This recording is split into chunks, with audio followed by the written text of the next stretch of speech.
En este canal hablamos de profecía bíblica y específicamente de Apocalipsis. Uno de los temas cruciales que debemos entender es el rol que cumplen los 10 mandamientos en el tiempo del fin.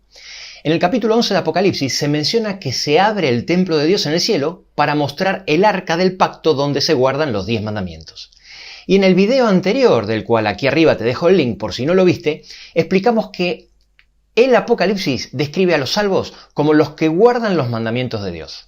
En Éxodo capítulo 31 nos dice que Moisés recibió las tablas de la ley escrita por Dios mismo. Es la única parte en toda la Biblia donde Dios no le confió a ningún ser humano la escritura del texto, sino que, como dice el versículo 18, la escribió él mismo con su propio dedo. No se conoce ningún otro resumen de las leyes tan breve y a la vez tan completo. Abarca todos los aspectos de la vida. Acompáñame a analizar la compilación de preceptos más famosa de la historia. Comenzamos.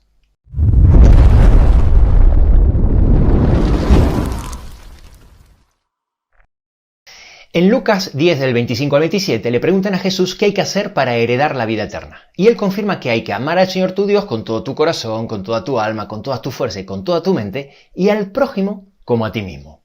En Marcos, capítulo 12, versículos 30 y 31, Jesús vuelve a mencionar ambos mandamientos, diciendo que el primero era el principal y el segundo era semejante al primero.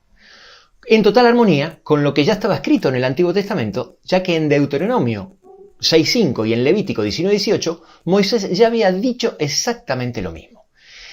Pero en Mateo 22.37, narrando el mismo hecho, nos agrega un detalle más. Nos dice que Jesús dijo que de estos dos mandamientos depende toda la ley y los profetas, dejando bien claro que el amor a Dios y el amor al prójimo es un resumen de la ley de Dios.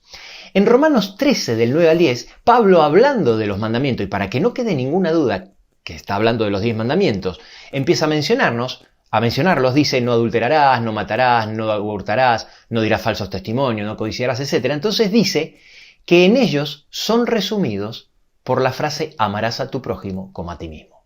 Y luego en el versículo siguiente dice que el cumplimiento de la ley es el amor, dejando bien claro también que los 10 mandamientos son resumidos por el amor a Dios y el amor a los hombres.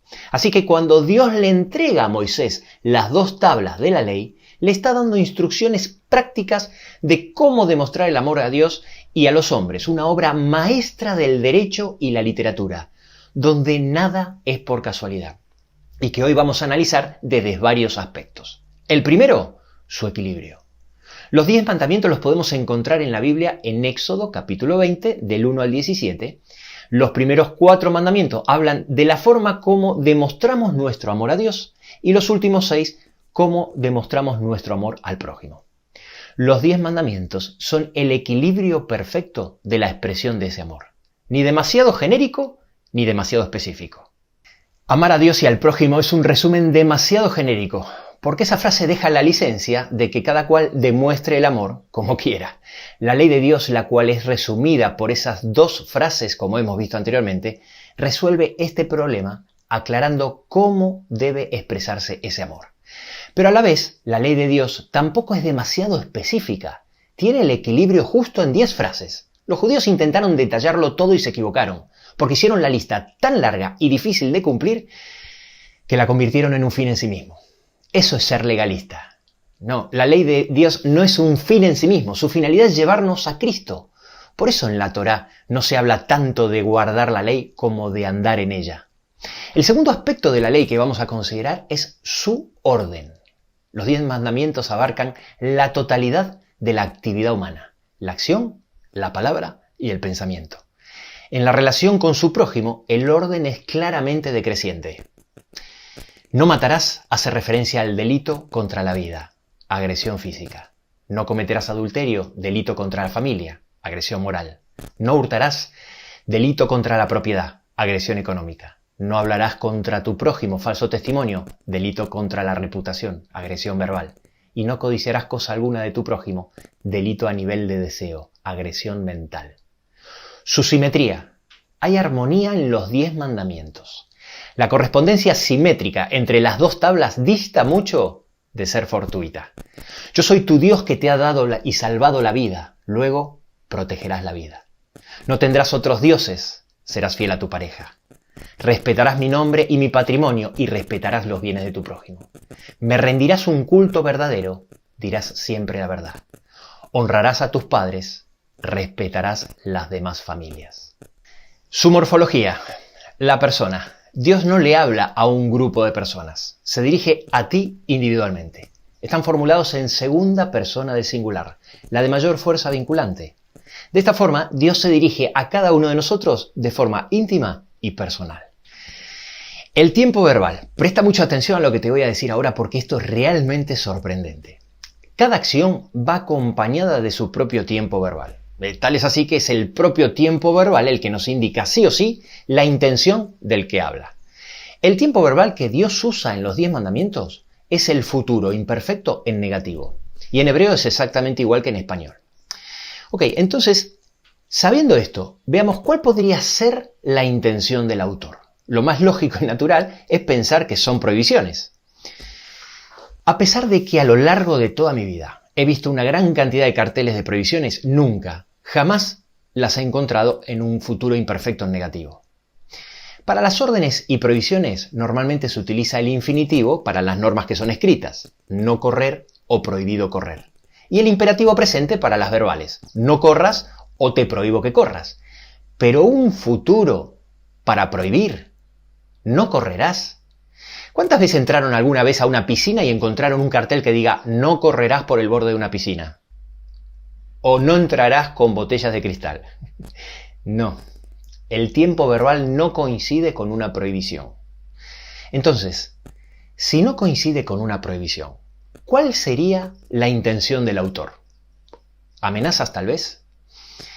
Imposible porque las amenazas se usan para cosas malas. No se puede amenazar a alguien con que honre al padre o a la madre o con que no mate. ¿Qué acciones podrían ser los mandamientos? ¿Deseos, tal vez?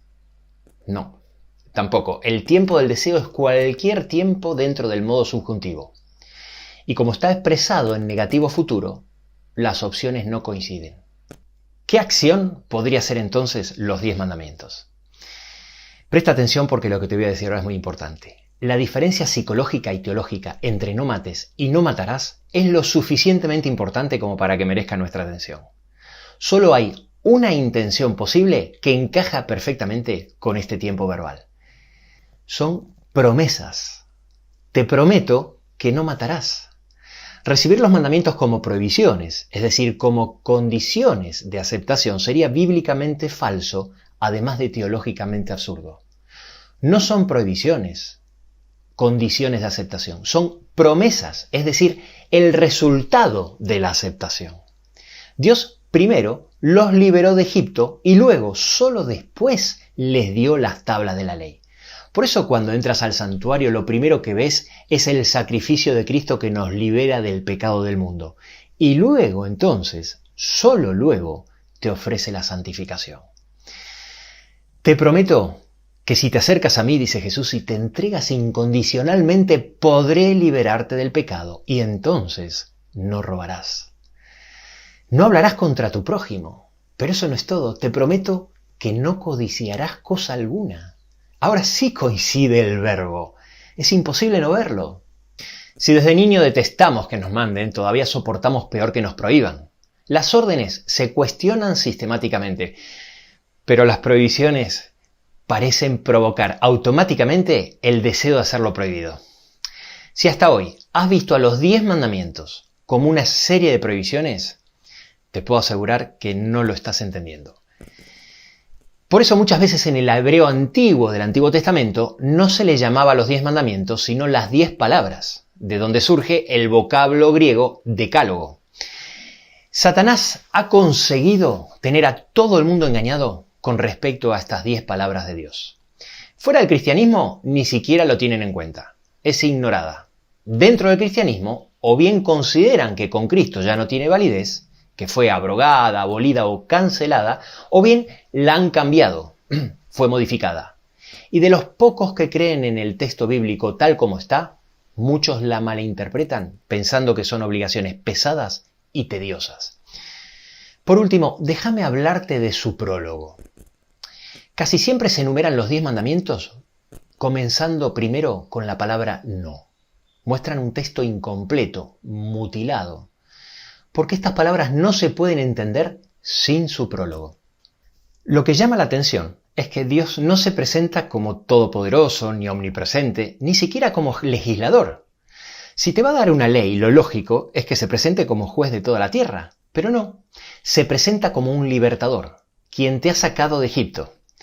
Esta frase introductoria se encadena con la que sigue haciéndose inseparable. Literalmente podría leerse de la siguiente manera: Yo soy Jehová tu Dios, que te saqué de la tierra de Egipto, de casa de servidumbre. Por lo tanto, no tendrás dioses ajenos delante de mí. Estabas oprimido hasta el cuello por los faraones, y yo te he liberado. Y ahora vas a ser libre de verdad. Además de todos tus ídolos, del terror de los espíritus, de los brujos, del miedo, de las fuerzas de la naturaleza y del oculto. Un texto que empieza con una frase tan liberadora no puede ser nunca entendido como prohibiciones y órdenes. Sería ver dos dioses en un mismo texto, uno liberador y el otro opresor.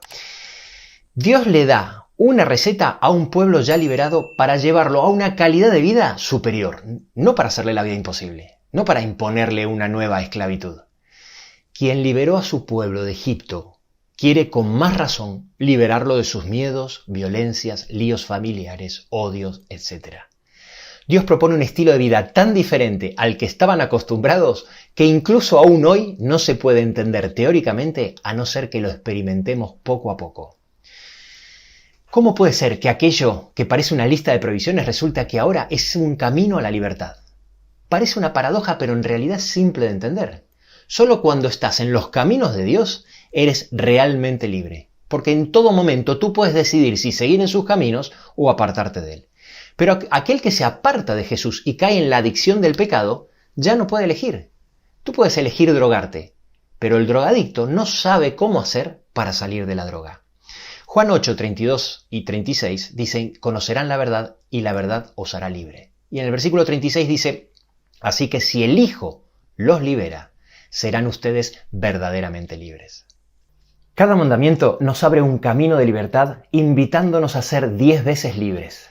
Serás libre de los dioses imaginarios, de las influencias de espíritus y astros y de los miedos del oculto. Serás libre de las supersticiones paralizantes de las imágenes y de la idolatría. Serás libre de la banalización de lo sagrado y de Dios y aprenderás a respetarlo mejor. Serás libre de las cadenas del trabajo y del ocio para aprender a trabajar y a descansar plenamente en su debido momento en cuerpo y en espíritu. Serás libre del individualismo insolidario, reconciliándote con las raíces de tu existencia. Serás libre de los peligros de la agresividad para disfrutar la vida en la fraternidad solidaria. Serás libre del amor falso para disfrutar en pareja de un amor pleno sin reservas. Serás libre de la insatisfacción material y de la necesidad de poseer a cualquier precio. Serás libre del engaño para disfrutar de una vida plena sin tener que deformar la verdad. Serás libre, en fin, de las cadenas de la envidia, disfrutando plenamente de aquello que posees. Cada punto del Decálogo propone liberarnos de algunas de las innumerables servidumbres en las que solemos caer los seres humanos. No basta con amar la libertad. Además, hace falta saber qué hacer con ella. Por eso, en Santiago 1:25 habla de la perfecta ley, la de la libertad. A lo largo de la historia de la humanidad, los seres humanos se han hecho dioses e ídolos a imagen y semejanza de ellos mismos. La intención que Dios tiene para cada uno de nosotros es que sea Él el que nos vaya transformando a nosotros a su imagen y semejanza. Yo no sé qué tipo de esclavitud tienes hoy en tu vida. La idolatría del dinero, el egoísmo, el adulterio, la envidia, la mentira, la codicia, sea cual sea la forma de esclavizarte que ha encontrado Satanás, Jesús te propone que puede liberarte. Dale una oportunidad. Y no olvides que de la comprensión de lo que te estoy explicando hoy puede depender la salvación eterna tuya y de tu familia.